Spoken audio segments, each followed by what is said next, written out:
किसान साथियों नमस्कार, स्वागत है आपका हमारे YouTube channel agriculture point number 1 में।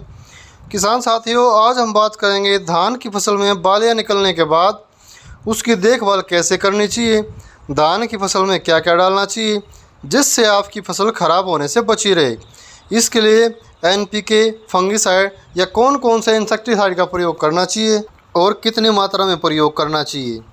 धान में बालियां निकलने के बाद फसल को बेहतर बनाने के लिए कौन कौन सी सावधानियां बरतनी चाहिए।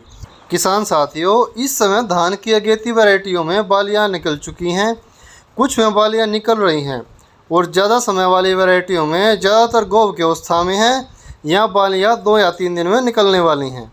किसान साथियों, जिस खेत में धान की फसल में बालियां निकल चुकी हैं उसमें अगर आप NPK का प्रयोग करना चाहते हैं तो NPK 0050 का प्रयोग करें, क्योंकि धान की स्टेज पर पोटास की आवश्यकता अधिक होती है।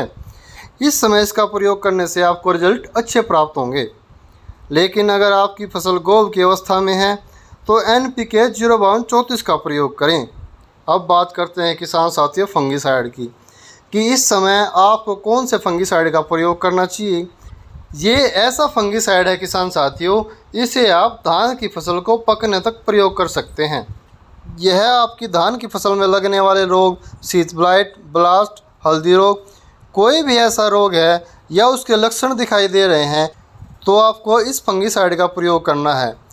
इस फंगिसाइड के टेक्निकल की अगर बात करें तो किसान साथियों, यह एजोक्सिस्ट्रोबिन 18.2% प्लस डाइफेनाकोनाजोल 11.4% होता है। अगर इसकी डोज की बात करें तो 200 ml प्रति एकड़ के हिसाब से इसका प्रयोग करें। किसान साथियों, इसका प्रयोग गोभ की अवस्था से और फसल के पकने तक किया जा सकता है। इसके बाद बात आती है किसान साथियों इंसेक्टिसाइड की। धान की फसल में कीटों का प्रकोप अब की बार शुरुआत से ही बहुत ज़्यादा देखने को मिल रहा है। किसान साथियों, जब धान की फसल 35 से 40 दिन की हुई उस समय तना छेदक कीट का अटैक शुरू हो गया था, जो आज तक भी बरकरार है।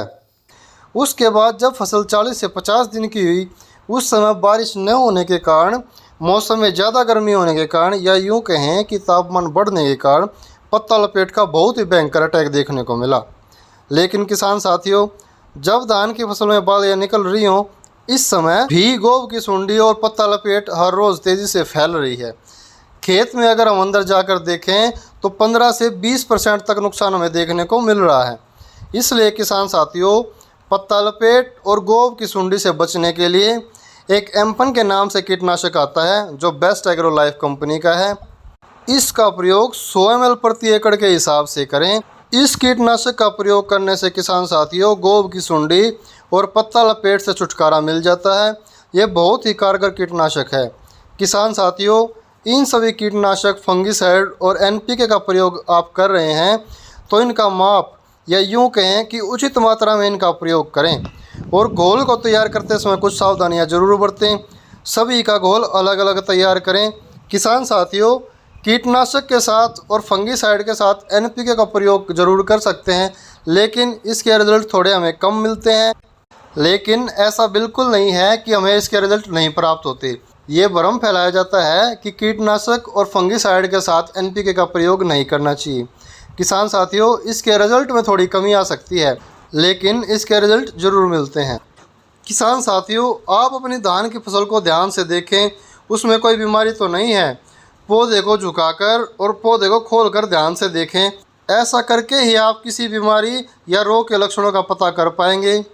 क्योंकि किसान साथियों, जब हम अपनी धान की फसल को, खड़ी फसल को देखते हैं तो हमें ऐसा लगता है कि हमारी धान की फसल बहुत ही अच्छी है, लेकिन उसमें अंदर बीमारियां फैल रही होती हैं। इसलिए आपको अपने खेत में अंदर जाकर ही देखना है, पौधे को झुकाकर, पौधे को बिल्कुल खोलकर उसके अंदर देखना है कि इसकी जड़ों में कोई बीमारी तो नहीं है या आपको किसी बीमारी का लक्षण तो दिखाई नहीं दे रहे हैं। और अगर किसान साथियों, आपको खेत के अंदर कोई भी बीमारी के लक्षण दिखाई दे रहे हैं तो उसका उचित परामर्श लेकर उसका उपचार जरूर करें। किसान साथियों, आपको हमारी जानकारी कैसी लगी हमें ज़रूर बताएं। अगर आपको जानकारी पसंद आई तो वीडियो को लाइक कीजिए, चैनल को सब्सक्राइब कीजिए और बेल आइकन प्रेस कर लीजिए, जिससे खेतीबाड़ी से जुड़ी सही और सटीक जानकारी आपको समय समय पर मिलती रहे। नमस्कार।